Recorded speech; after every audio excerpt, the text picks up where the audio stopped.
Okay, well, welcome to today's Dean's Research Seminar. And I'd like to start by acknowledging the traditional owners of the land I'm on today, which is the Boon Wurrung, as well as the traditional owners of the land you're situated on, and acknowledge that Indigenous Australians have been the custodians of these lands and the waterways of Australia for thousands of years. And I pay my respects to their elders, past, present, and emerging. Today, we have Professor Frank Dunshea, who's going to talk about reducing heat stress in livestock through nutrition. Professor Dunshea, Frank, has a research career spanning 35 years in farm, animal, and biomedical research. His area of expertise is growth physiology and nutrition and understanding the interactions between the animal and the animal's environment, with a focus on improving production animal efficiency while maintaining product quality and consumer health. His research ranges all the way, therefore, from the paddock through to our food. Frank did his postdoctoral research at Cornell University in the USA, and when he came back to Australia, he had various roles with the Victorian Institute of Animal Science in Agriculture, Victoria. He was then a leading principal scientist in the Department of Primary Industries, and in 2006, he joined the University of Melbourne. In his role at the University of Melbourne, he's had many different tasks and roles, but I'll pick out two. He was the director of the ALC's Transformational Food Research Hub, and we don't have many of those hubs in the university, and so these are highly prestigious. And he has been for a number of years Associate Dean of Research and Research Training. Frank's published over 750 journal, conference, book, or technical articles, which is quite a number when you think of all the other things he's been doing, for example, being Associate Dean of Research and Research Training for in recent years.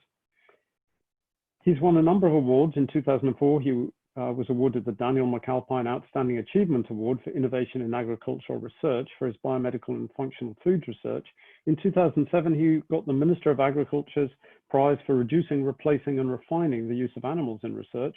And in 2016, he became the first Redmond Barry Distinguished Professor of this faculty. Frank's a fellow of the Australian Nutrition Society, the Australasian Pig Science Association, and the Australian Society of Animal Production. He's a former chair of the Australian Academy of Sciences Committee for Nutrition. Frank, over to you. Good, thank you for that introduction, John, and thank you also for the acknowledgement of country. So this talk I'll give today will focus on a range of different livestock. So I'll be talking about heat stress, and I'll be using the livestock that's most appropriate to the nutritional means that I'll be talking about. So this is the setup of my talk. I'll have an introduction, then I'll talk about oxidative stress and antioxidants. I then go through a series of approaches that we've used to reduce heat stress, and finally some concluding statements. So why heat stress? Well, no doubt everyone's aware that we're facing times of climate change, which has resulted in uncertainty.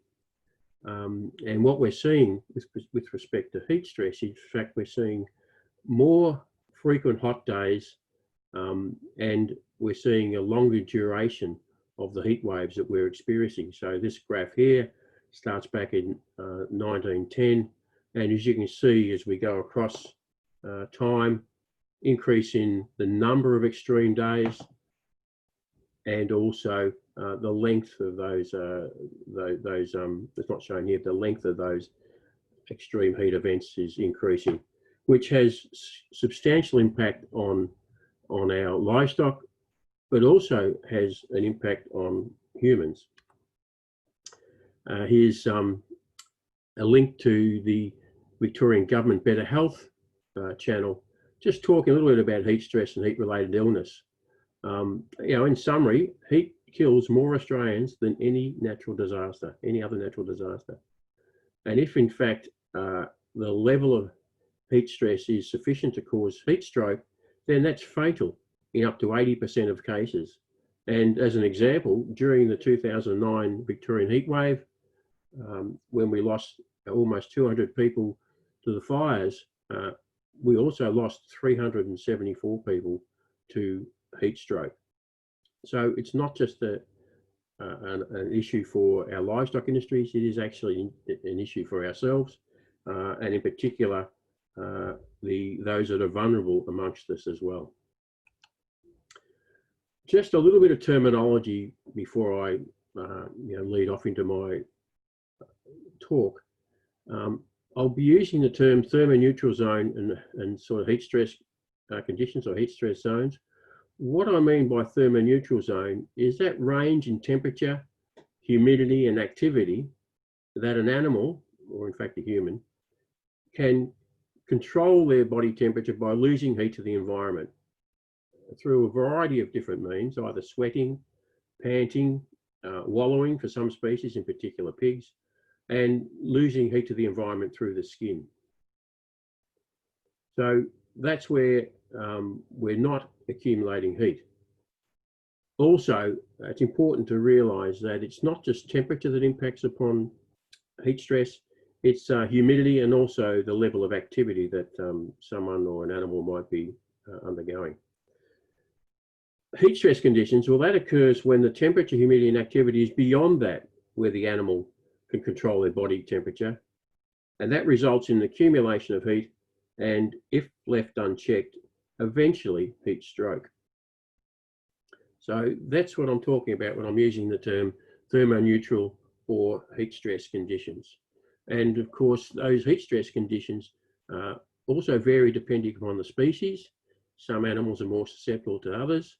And what we do know is that our improved genotypes now, which have rapid growth rates or high levels of milk production, for example, in lactating animals, they are more susceptible to heat stress because they actually produce much more heat within their bodies themselves as a result of that increased metabolic activity.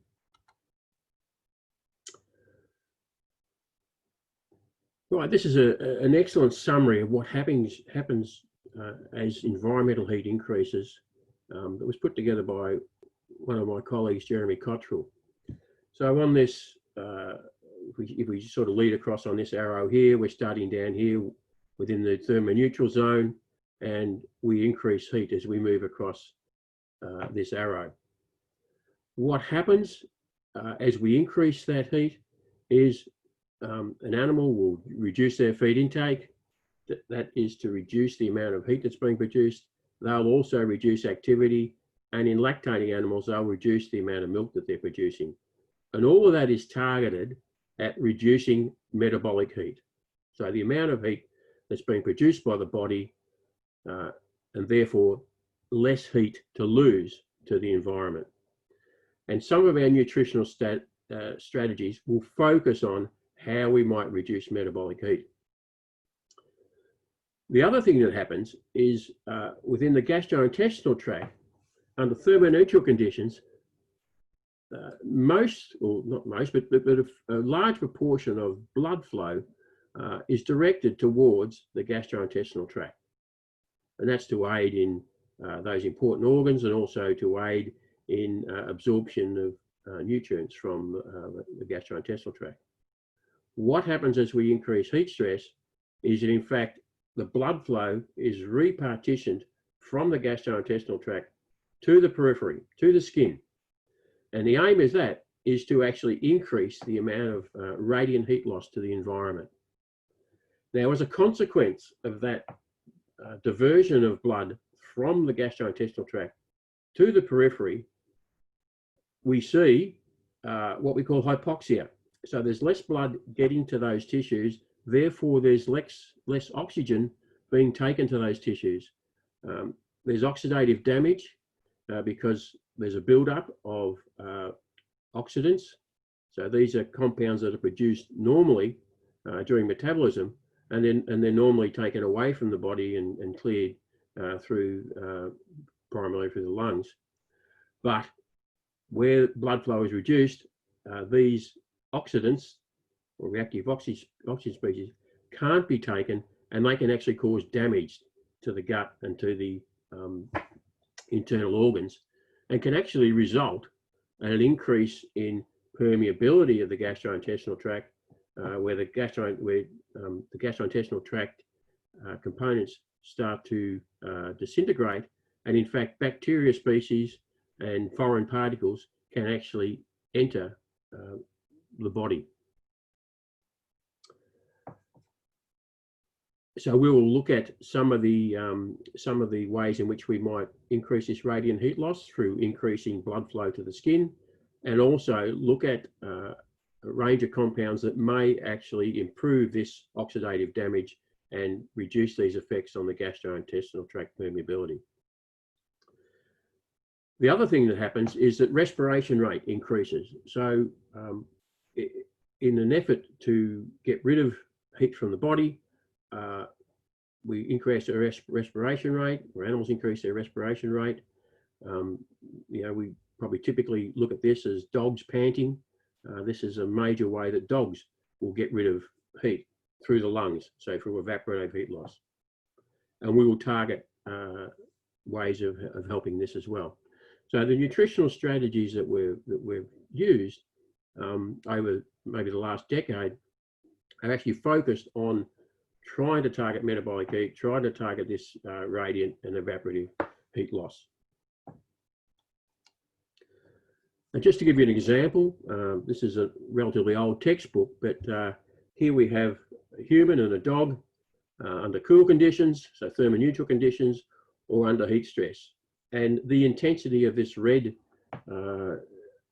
color here is the amount of blood that's going to the internal organs. But during heat stress, you can see that the amount of blood that's going to these internal organs is decreased, and much more of the blood is sent to the periphery, so to the hands and legs and to the skin, to try to get rid of some of the heat to the environment. If you look at the schematic of the dog, what you see is the dog goes from cool thermoneutral conditions to heat stress. The dog starts to pant and will be dissipating heat or losing heat to the environment through this panting mechanism. And just to give you an example of that, this slide here, at the top up here, we have temperature, so oral temperature of human subjects, and then we have blood flow on this axis here versus time. And you can see here that under cool conditions, blood flow is around 5 mils per 100 mil per minute to the tissue. But as we heat the individual, and there's an increase in oral temperature, you can see the blood flow to the skin almost triples. So an enormous change in blood flow to the skin in an effort to try to get rid of that heat to the environment. And then as the individual is cooled, we can see that blood flow returns back to where it was beforehand. So quite clear evidence of what happens in this time in a human subject during heat stress, or during a period when exposed to high levels of temperature. Now, I'll just break one myth here. So this is the species that we do a lot of our work with. It's the pig. And you've probably all heard the term sweat like a pig. Well, in fact, pigs don't sweat. They don't have functional sweat glands, and so they can't get rid of heat through sweating. You're probably better off saying sweat like a human, because that's a major means by which humans can get rid of heat is through sweating and then evaporation of that sweat from the surface. Pigs can't do this.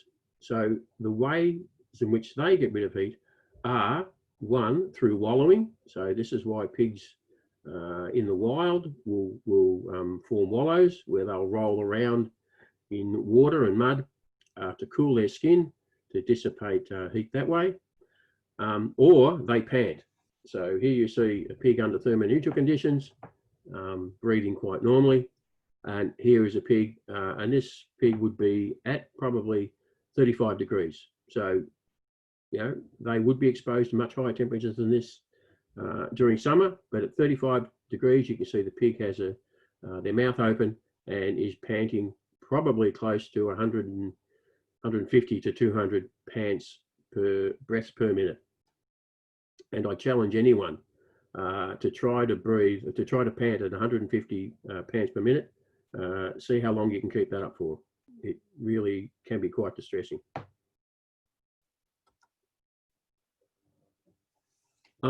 So I will actually show a number of slides. I've tried to not present too many graphs, but there will be some slides of data, and some of them will look pretty similar to this, because the model that we use in our laboratory is to expose animals to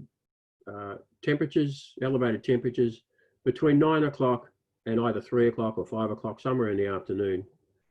And then we reduce the temperature down to about 26 degrees overnight.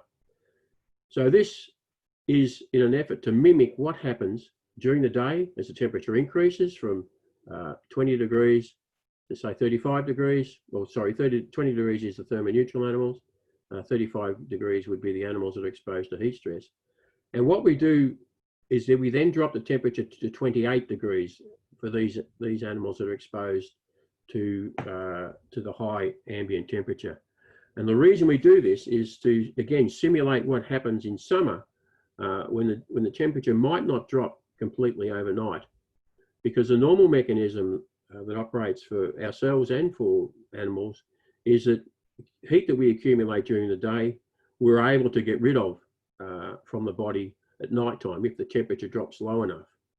And that is why, humans are really uncomfortable when we have those hot nights, because we haven't been able to get rid of the heat that we accumulated during the day at night time.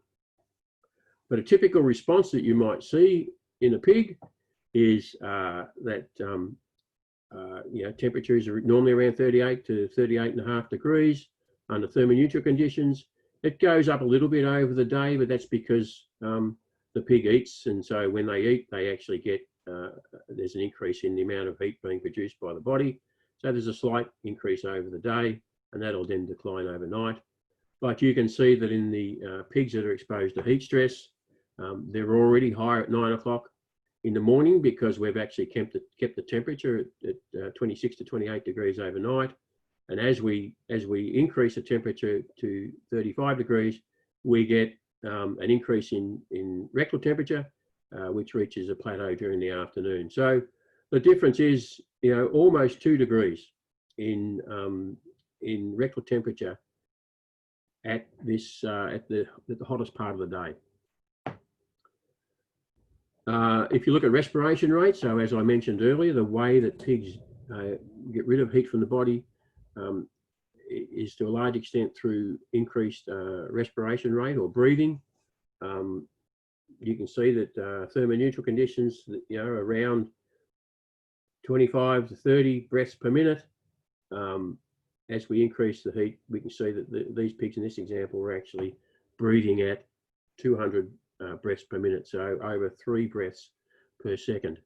Now, this also increases heat production, because that uses a lot of energy. That increase in respiration rate actually uses a lot of energy as well. So in some ways, it's a double-edged sword. So I will probably show I will show a number of graphs that look something similar to this. So hopefully by me explaining how they're set up, they'll be easy for you to interpret a bit later on. Okay, so this, let's just concentrate here in the top left-hand corner. This is a cross-section of the small intestine of a pig under thermoneutral conditions. And these elongated sort of finger-like projections are what we call villi, and they stick out into the middle of the small intestine. So this is the middle of the small intestine here. These villi are protruding into the small intestine, and that is where nutrients are absorbed. So by having these villi or finger-like projections into the small intestine, that increases the surface area of the small intestine, and so we get efficient absorption of nutrients.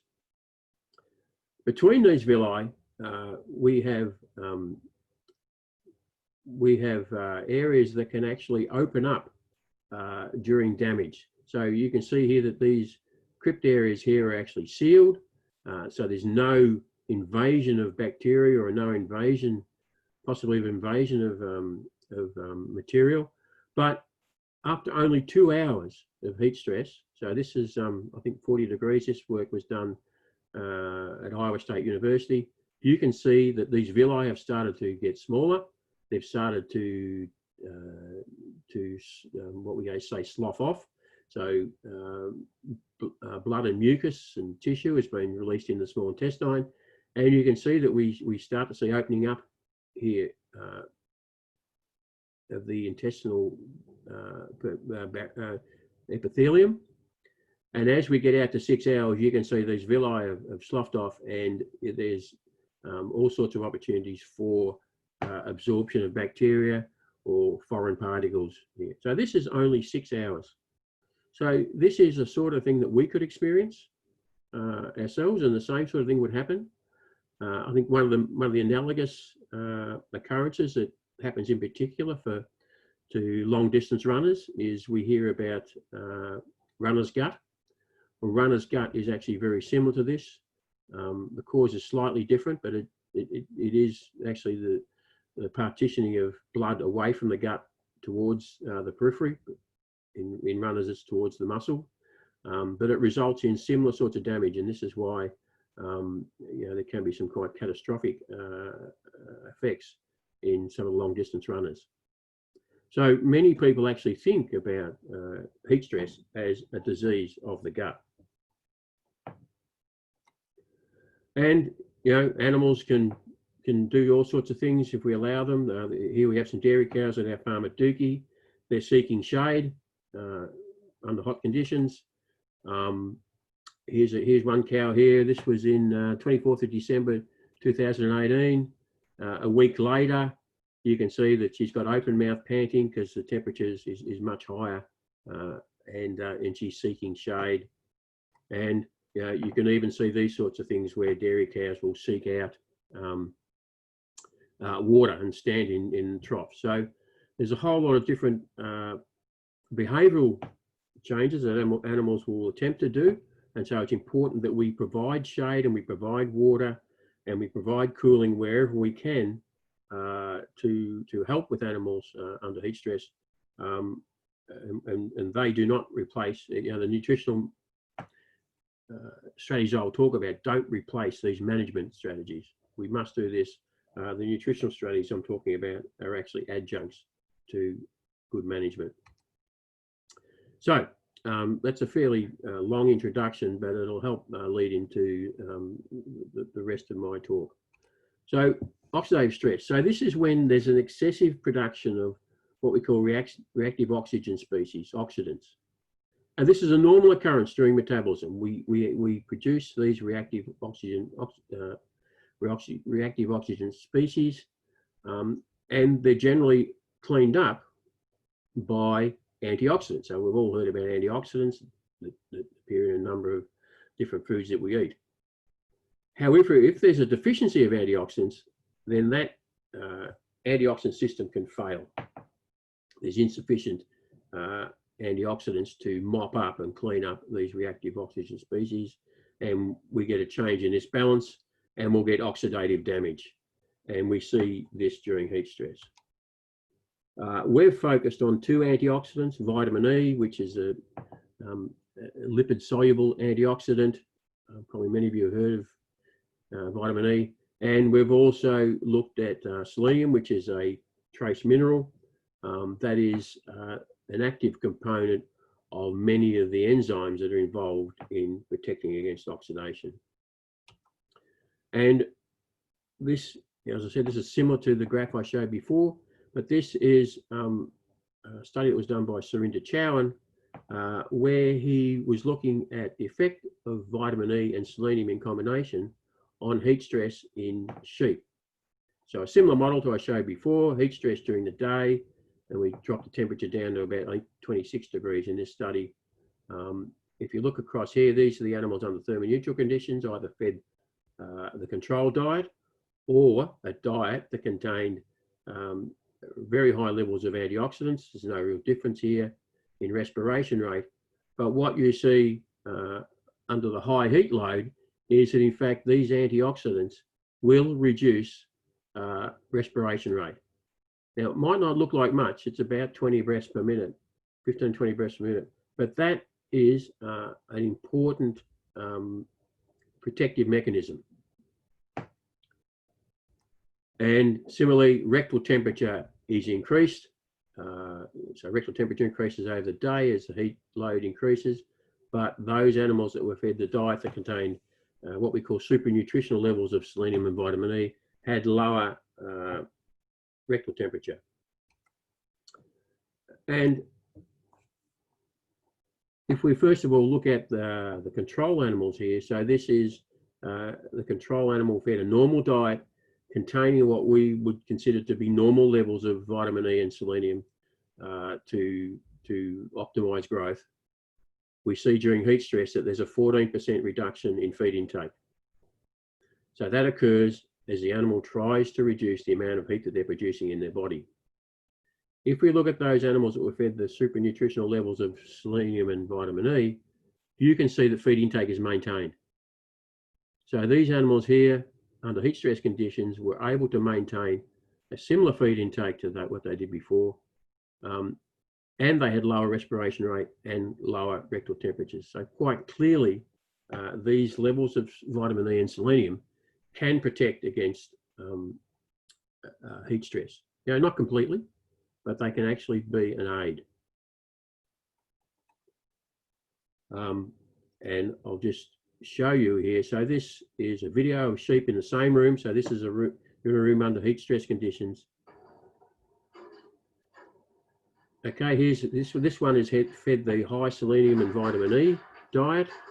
Okay, so it's panting fairly quickly. But here's the one on the control diet. Okay, so it's panting more quickly and open mouth respiration as that sheep is trying to get rid of heat from the body.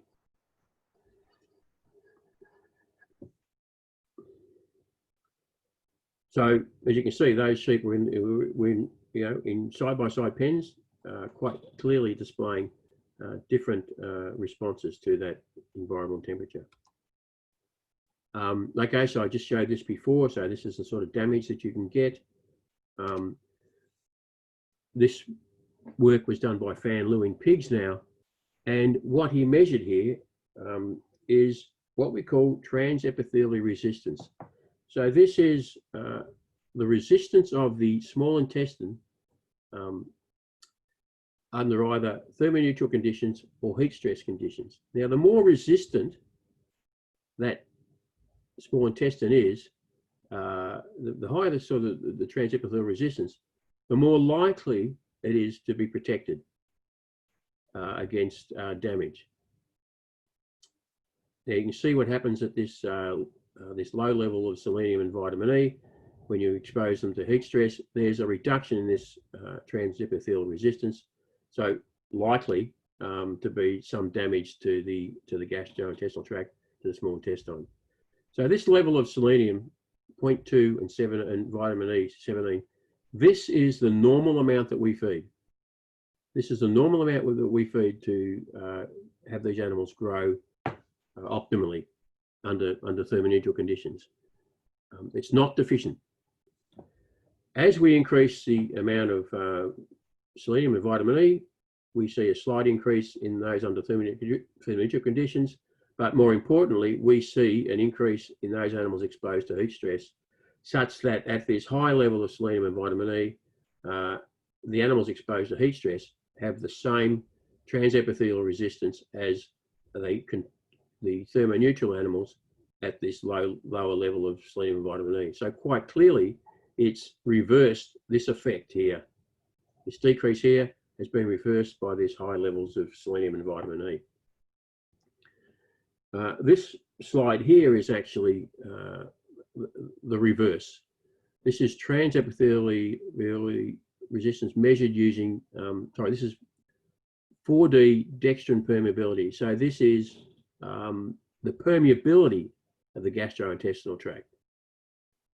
And as you see, when heat stress is exposed here, there's an increase in permeability. So that means there could be invasion by foreign particles. But as the levels of vitamin E and selenium is increased, you can see that it's brought back to, in this case, similar or slightly lower than what it was under thermoneutral conditions. So 2 measures of the gastrointestinal tract that show that these supernutritional levels of selenium and vitamin E can protect against the oxidative damage to the gut that occurs during heat stress. However, the levels of selenium that we've used in our experiments, while safe because we use organic forms of selenium, cannot be used in some jurisdictions in the world. So we have actually been looking at other forms of antioxidants. This is one where we've actually looked at sugarcane-derived polyphenols, and we've shown that in this case in chickens, we were able to reduce rectal temperature. So here we have chickens fed increasing doses of these sugarcane-derived polyphenols, and this is temperature over time. And you can see there's an increase over time, and there is a slight effect at 35 days of the polyphenols, but there is a more pronounced effect in those chickens that were exposed to heat stress. So, there's about a 1.2 degree difference in temperature of the control animals.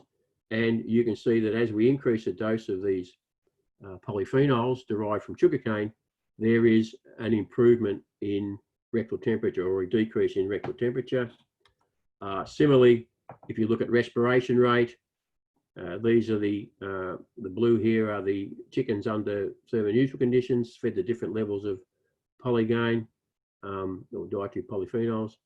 No real difference across the doses, but quite a clear decrease in respiration rate in the chickens fed the highest level of dietary polyphenols. And so we are now focusing our research on plant-derived antioxidants and plant-derived polyphenols to look at whether we can include them in the diets of livestock to simulate or to get the same sorts of responses that we get with those high levels of selenium and vitamin E. Okay, chromium is the next one. So one of the other things around heat stress is that certain individuals or certain groups of people are more susceptible than others. And in particular, diabetics are very susceptible to heat stress. And that is because they have a low blood flow to the skin, and so a reduced ability to get rid of heat through the skin. So this is the effect of exercise-induced heat on non-diabetics or diabetics, and as that exercise-induced heat load is increased, you can see that the non-diabetics will increase the amount of heat that they lose. The diabetics increase, but to a much lower rate. And consequently, what happens is there's a slight increase in rectal temperature in the non-diabetics, but there is a very big increase in rectal temperature in the diabetics. And so, makes them very susceptible to heat stress. And this is driven largely by their inability to get rid of heat through the skin because of the low blood flow in diabetics, low blood flow to the skin. And this, is one of the reasons why diabetics can suffer from ulcers and sores, because they don't get sufficient blood flow to the skin. And so, if you look at those people that are most susceptible to heat stress, as we go from active young adults across through active older adults and sedentary middle-aged adults, through to inactive older adults and inactive adults with type 2 diabetes, we're increasing that level of thermal strain. so more likely to suffer from heat stress. So what does this have to do with animals? Well, during heat stress, animals may actually decrease the amount of insulin they produce and increase fat deposition, which is similar in some ways to a state of diabetes. And what can happen there is they get a reduced amount of blood to the skin. So blood flow to the skin is reduced when insulin is low, or when animals are insulin resistant or diabetic. Now, insulin resistance is a normal occurrence during pregnancy and lactation. And this is a way in which the mother can partition nutrients to the developing fetus or to milk. And it occurs in humans as well. You've probably all heard of the term gestational diabetes. So it's a natural occurrence. The gestational diabetes is when it gets out of control. But it is a normal adaptation that occurs. So what can happen there is you get a state of insulin resistance and blood flow is reduced. What we do know is that very low levels of chromium can act as an insulin mimic, so they can behave like insulin and may increase blood flow to the skin to help lose heat during heat stress. So that is the rationale for why we've been interested in insulin, in chromium.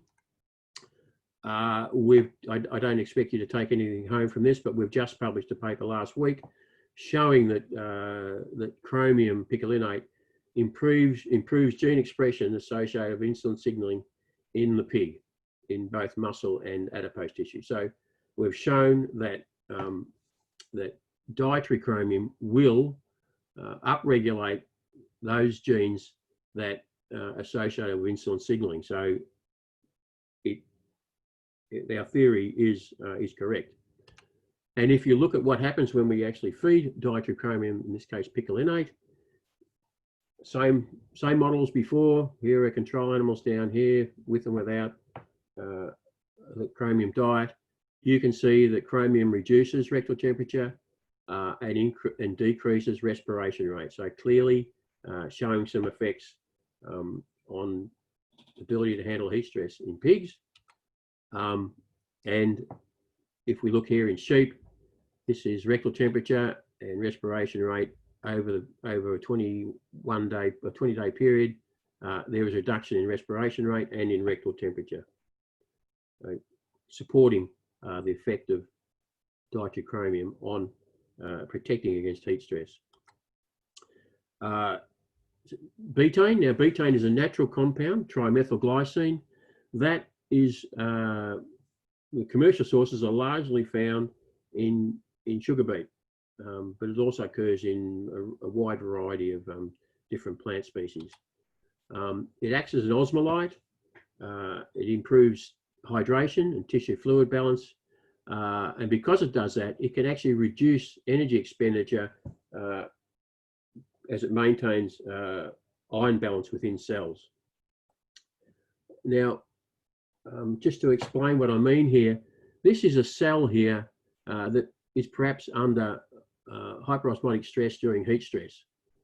Now, the way in which the cell maintains water balance inside the cell is by pumping hydrogen in and sodium out using these ion pumps, chloride in and bicarbonate out, or sodium out and potassium in.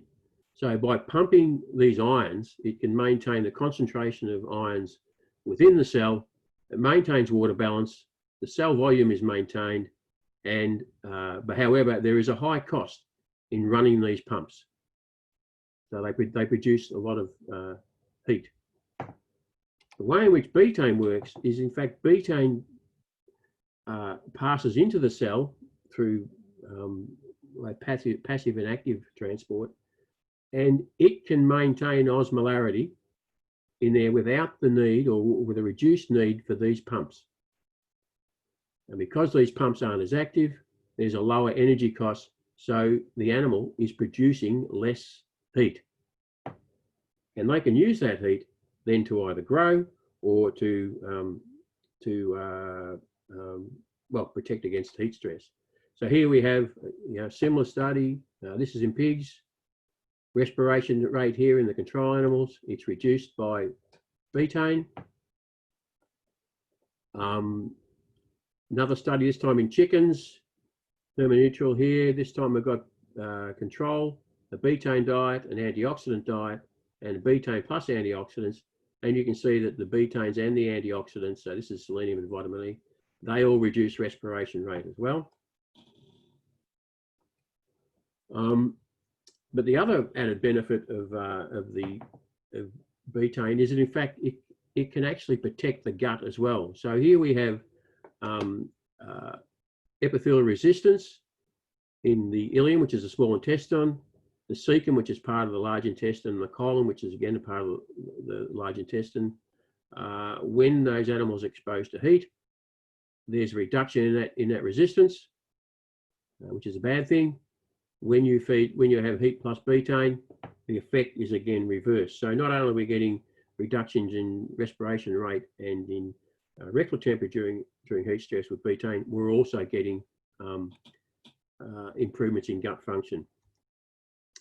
And this is just to show that similarly in broiler chickens, we're able to, a combination of heat stress and betaine, bring the resistance back to something similar to what we saw in our control animals under thermoneutral conditions. This also works in dairy cows. I've got a table here. Just look at milk yield was 22 kilograms a day during summer in the control animals, and 23.4 kilograms a day in the betaine fed animals. But if you look at this graph down here, it shows the effect was actually largely around the times when there was hot nights. So this was done in summer. These red areas here are when the temperature overnight didn't drop below 26 degrees. What happened to milk yield in the control animals is they dramatically reduced their milk yield, came back, then they decreased again, whereas the betaine animals just kept on going along. So 3 different species, quite clear effects of betaine. I'll just finish off now with one other compound, which is sanguinarin. This is an alkaloid which is derived from Sanguinaria canadensis. It's very early in our work with this compound, but it's reported to have antimicrobial activity and reduce inflammation and improve intestinal integrity. As I said before, intestinal integrity is one of the downsides of heat stress. So this study was done in pigs, same sort of model, time of day, thermoneutral with or without the sanguinarin. And you can see the sanguinarin reduced rectal temperature. Doesn't look like much, but it is enough to actually have some beneficial effects. Decreased respiration rate, in particular during the middle of the day. No difference at 5 o'clock, but differences here. And it actually protected the gut as well. So this is permeability. So an increase in permeability is a bad thing. It means the gut is more permeable. So under thermoneutral conditions, no difference between the 2 diets. But under heat stress, there's an increase in permeability of the gut in the control, the pigs fed the control diet. That is reversed with the sanguinarin. Okay, so we've been able to show some effects on the respiration rate, rectal temperature, and on the gut. But as I said, early days for sanguinarin. We're continuing to look at this as another plant-derived compound that may protect against heat stress. So just to conclude, heat stress will increase in severity and frequency, and it'll present problems for humans and livestock health and productivity. I think I've quite clearly shown that heat stress can have quite severe impacts on gut integrity, and this can at least be partially reversed by a range of different compounds, including betaine, sanguinarin, antioxidants, and possibly other plant-derived compounds. The physiological response to heat stress is an increase in respiration rate and rectal temperature. And again, these can be partially reversed by some of these dietary additives, and we're continuing to explore others. And also, chromium in the form of chromium picolinate may improve blood flow to the skin and reduce the physiological load during heat stress. So I'd just like to conclude with one other statement, that is that these dietary additives are really just adjuncts. Nothing replaces good management. So provision of shade and of water and spray cooling or other sorts of cooling is important, but these can act as adjuncts during periods of high temperatures. And I just also like to thank a range of colleagues who have participated in these studies over more than a decade. So thank you very much for your time.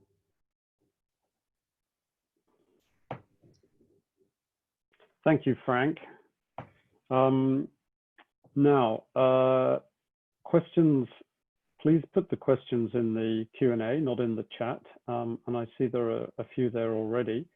So go to the Q&A, type in your question, and we can open your microphone, and you can answer the you can ask the question, and Frank can answer it. Frank, while people are thinking about questions, can I ask you a first question? And you were talking about dairy cattle there, and you were saying that it makes a difference, heat stress makes a difference to milk yield. Yep. Can I ask you about the economics then of adding dietary supplements? So if you were to add betaine, or you were to add chromium, or you were to add selenium or vitamin E to the diet of dairy cattle, there would be a cost to that. Yep. Does that cost actually get recovered in the additional milk production that you get? In other words, is there an economic incentive to actually use these food supplements in order to get greater production, or is it an animal welfare issue mostly? Well, it's actually both, John. So thank you for that question. It's an important one, and it gets asked every time we talk about this, because you could fill up your diet with expensive ingredients. Till the cows come home, so to speak. So quite clearly there's an animal welfare consideration here that should drive some of the decisions on farm. But in fact, the economics add up. I wouldn't be suggesting that you would use all the compounds at once, but certainly individually, betaine, the benefits of betaine during summer would outweigh the cost of provision of betaine. Interestingly, if we look at sows, lactating sows under commercial conditions, I would say that 90% of sows during summer would be fed supplemental betaine, vitamin E, selenium, and chromium. And so quite clearly the benefits are there. But they won't feed those levels of those dietary supplements all year round. They'll only do it during summer. Okay, thanks, Frank. Let's move on to the questions that we've got typed in. And Richard Lee had a question. Richard, do you want to ask your question? Oh, hi, Frank. Really interesting. My interest was really to understand what goes on in these heat stress rooms that my team look after. It's really a two-part question. The first part was, so the gut slide for me was very illustrative. Yep. The first question was, over the 6 hour period, is that immediate exposure at 35 degrees, or is the heat introduced slowly? And then the second part of the question was, in terms of the damage, is that reversed? And how long does the damage take to reverse it, if it can? Okay, Richard, thanks very much. So that slide I showed there was actually not ours. That was from the colleagues at Iowa State University. In fact, that work was done by Nick Gabler, who is the identical twin brother of Ashley Gabler, who used to work at our Dookie farm. So they work in the heat stress area as well. So that was their work. That was an immediate exposure. So that was from 20 degrees. The temperature wasn't just 30, sorry, it wasn't 35 degrees straight away. It was increased over about an hour, up to I think it was 40 degrees, sorry, up to 40 degrees over an hour. So not quite instantaneous, but you know, trying to simulate, albeit fairly quickly, what might happen during the day. Now, is it reversed? Yes, it does. There is some adaptation and acclimation, and with time, the animals will adjust over maybe 5 to 7 days. But by the end of that 7 days, their gut is still not as good as what it might have been prior to exposure to heat, but it is improved over what happens over that 6-hour period. So it's an immediate response, and then there's an adaptation. That's great, thanks. Thanks for the question, Richard. Frank, unfortunately, I'm going to have to go to another meeting, so I'm going to hand over just now to Richard Eckard, who's going to deal with the other questions. And I'm going to go and bat for us in some meetings with the deans and the vice chancellor. But maybe I'll leave it with a question, and you answering a question, and then Richard can come back in. And Pam Whiteley, you had a couple of nice questions. Pam, do you want to ask your questions? And Richard Eckard, I'll over to you. And Frank, thank you. Thank you, John. Can you hear me? It's Pam. Yeah. Thank you very much for your talk and the really interesting stuff about diet and heat stress. I suppose, and I'm concerned about the big picture in Victoria, which you mentioned about the need for good management for heat stress. Yep.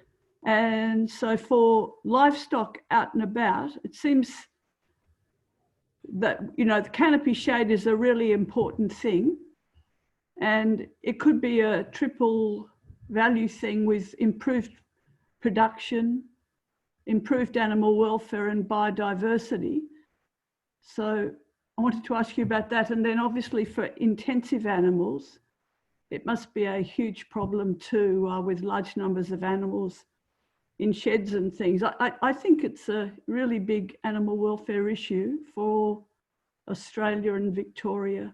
And I think what's really happening, if you could really help us know what's really happening in Victoria to address these problems. Thank you very much. So thank you, Pam.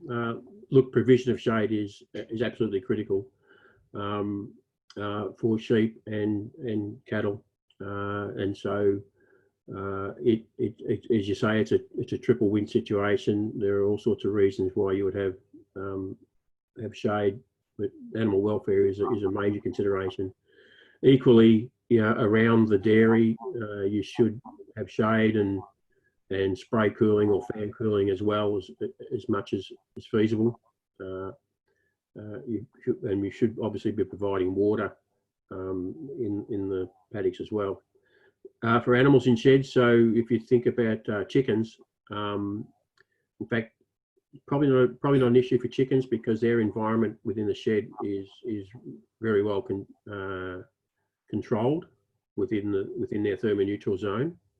Our work on chickens has really been as a model for what might happen in free-range chickens or in parts of the world where they don't have sheds, because there's an increase in growth of both the pig industry and the chicken industry in the tropics. But pigs, yes, the cost of providing those similar sorts of sheds for pig is mainly cost prohibitive, and so you know, shade is used. You know, blinds. The spray cooling happens, in particular for sows, so there'd be drip cooling on sows. You know, it is a big focus and a big focus of attention for producers, because obviously if animals are if their welfare is compromised, they actually don't perform as well either economically. But you know, some of the sheds, and in particular some of the old sheds, you know, the infrastructure in some industries is quite old and does need revamping. Frank, there's a question from Ian Clark there about additive effects. Ian, I've unmuted you. Do you want to actually ask that question, or? I think I'm unmuted. Yeah. Yep. You're ready to go. Frank, you partially answered this question earlier about, combined use of various factors like antioxidants and what have you, selenium, vitamin E. But my question also relates to mechanism, because what you showed us was incremental effects of a variety of different things, and I accept, as you say, that, even though the effects are not large, they're significant and important. But in terms of mechanism of the different factors, you would, if they're different, if they're operating through different mechanisms, you'd expect to see additive effects.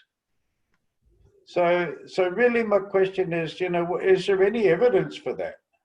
The effects are not totally additive, Ian. There's some small additive effects. As you say, the mechanism of action of these are different, and so when we target a species or we target a physiological state, we are targeting that nutritional supplement to the specific physiology we want to focus on. I did mention that 90% of the sows during summer would be getting chromium, betaine, vitamin E, and selenium. So in some cases, they are used additively, perhaps as an insurance mechanism. It's when you start to include more and more of the dietary supplements in the diet, then there's a law of diminishing returns, because you start to make the diet quite expensive. So evidence for some additivity, but in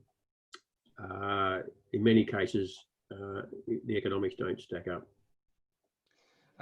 Frank, there's two questions that are similar. One from Anita Lawrence, and then Saeed asked something very similar about implications for the diet on meat, milk, or egg composition and quality. Anita, did you want to expand on that at all? I've unmuted you. Oh yeah, thanks. I really enjoyed your talk. Yeah, I was just wondering, with climate change obviously becoming much more important in the future, if farming practices change, based on your research, what might be the implications for the humans eating the resulting meat, milk, or eggs? Okay. It's probably, there's a variety of different things here. I mean, I actually I've worked with selenium for a long time, Anita, not just for its protective mechanisms in animals, but also for enhancing the selenium level in animal products for human consumption. And we did a fair amount of work probably 20 years ago, looking at feeding pork high in selenium or milk high in selenium, and its effect on colon cancer. So some protective effects there. So in some people with particular genetic polymorphisms or genetic makeup, those sorts of things can be beneficial. Across the country, Australia and New Zealand and other parts of the world, selenium deficiency is very important. Many parts of Australia, the soils are deficient in selenium, and so products from those areas can be low in selenium. The other thing around quality is, and I didn't have the time to show that, but the studies that we did, in particular in chickens, with antioxidants and with the sugarcane-derived polyphenols, we saw quite clear improvement in colour stability and oxidative stability in the meat from those chickens as well. So longer shelf life would be one of the outcomes of that. Likewise, we've actually did some work with Eric Panampalam within Agriculture Victoria, where he fed lucerne to lambs during summer, and found that by putting green lucerne hay into the diets of animals that were getting relatively poor pasture that was low in antioxidants, had better colour stability and oxidative stability as well. Frank, So, that starts going down the line of Tim Reeves's question about forages. Tim, did you want to expand on that a little bit? Because I think Frank was starting to touch on that with Lucerne. Yeah, absolutely. A great talk. Thanks very much, Frank. Given a lot of, the products you were talking about were from plant-based, I was wondering, is there any published evidence to show that forages that have been grown in the paddock and grazed by sheep, for example, can have any effects on reducing heat stress? In other words, are there any options there for farmers now that, as Richard said, you seem to be sort of leading a bit that way with the Lucerne comment.